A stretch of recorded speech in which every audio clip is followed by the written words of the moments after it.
Hello, day 20 of the diary.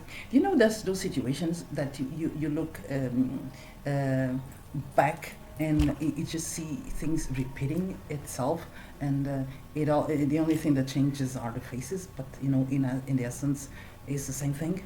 Might be, well, in this case, I'm talking about something that is not necessarily good for you, okay? That I'm sure that if you haven't noticed, because we have a tendency, this is always happening to me. Uh, well, it's not exactly happen. Maybe it's happening to you, but I would say that it's something that probably when it happened the first time, you didn't take the time. I'm saying that from my personal experience. You didn't take the time, or you didn't know better, and to analyze what happened back then, and then it happened again because you didn't learn the lesson the first time. So you got to take some time. It's important because if it causes you damage in some way, or if it stalls you in something, if it doesn't create value for your goals, whatever, you have to take some time, make a pause, and take some time and think what is your contribution in that. And your contribution might be just you're saying yes to the wrong situations. It might be just that. Why are you saying yes to the wrong situations? When I say wrong, it's not right or wrong because it's all life experiences. But what's the use of repeating an experience that you already figure out that the first time it ended up in a certain way that it wasn't very nice for you, and the second time you just happen again, and it wasn't, the outcome wasn't what you expected, and it didn't make you feel frustrated and some things like that, and then it's going to happen the third time. Why? There is no need. Take a time, make a pause, and think about it. And the better you know yourself, the better it is to say yes and no to the different situations that might be or not aligned with whatever vision of your life, of whatever you want to become. Because we are human beings, we are supposed to evolve, to grow. And growing is not just an appearance. Christ's sake, it's not just our capacity, it is too, but it's not just our capacity to acquire things. Growing is about wisdom too. Growing is about, a solid human being. In my perspective, that's wealth too, okay? Wisdom is wealth. Wealth is wisdom too.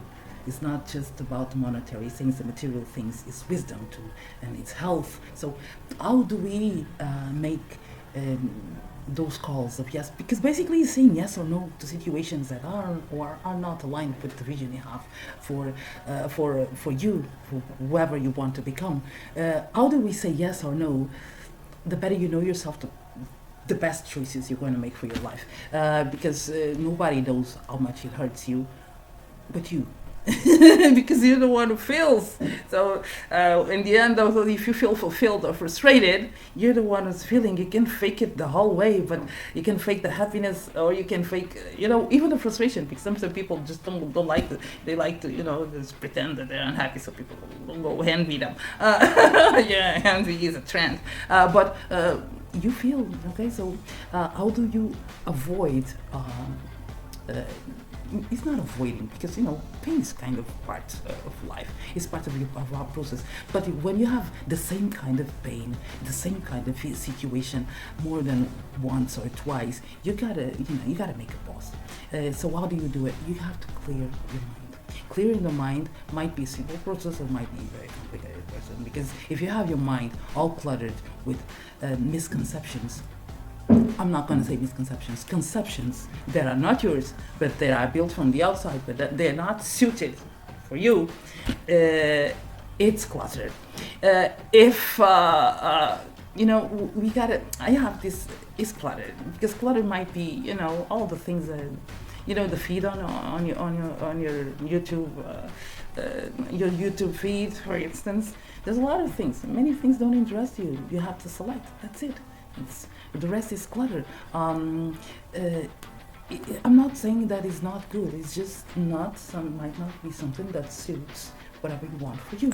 So we have to say yes and no to the things that are aligned or not aligned with whatever we want for us.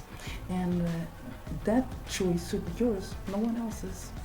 Okay, you may take advices, you may take opinions from others, but the answer to your problems, you have it inside because you're the one who feels the frustration or the fulfillment. Okay, so ultimately, the answer is inside of you. So the same way I have this habit because I really enjoy doing it. It's not just because I have fun. It's just because I get to go to bed with a clear mind. I meditate. Some people meditate. Some people pray. I used to be, I was raised under Catholic Church, and I was taught to pray before go to bed. Then I lost the habit because it was not trendy. It was almost kind of ashamed. That's the real truth. Then, till I get to the point, I'm not a Catholic. Okay, I don't identify myself with any religion, but I'm a very spiritual person. And the moment I needed my spirituality back, and I resourced to meditation, and I needed when I got trouble sleeping, serious trouble sleeping. Okay, so I had my nights damaged and I had my days compromised, and when you do not sleep clear, you don't have a clear mind. You don't make the best choices for yourself. You might get confusions in the middle. You might get, because you get very irritated, very easily irritated. It's easy to. Clear mind is important. So I would say learn breathwork to start. If you want, it's easy, and it's not got nothing to do with religion. You learn the method. You do it before you go to bed. You oxygen your cells, and you clear your mind, because your mind is not all over the place in all the problems that touch your life, because you are not your problems. Your problems exist. Even if they were created by you, or if they were created by other people, they exist. But you were not your problems. And when you go to bed, if you reset, literally, if you reset, you go back to your essence, and it's easier to have a clear mind to find the solutions that you need for your problems. And you might eventually learn how to say yes to the right things for you and say no to the wrong things for you. That's my opinion. I hope it serves you for something. Have a nice week. End of the weekend. That's more appropriate. Ciao, ciao.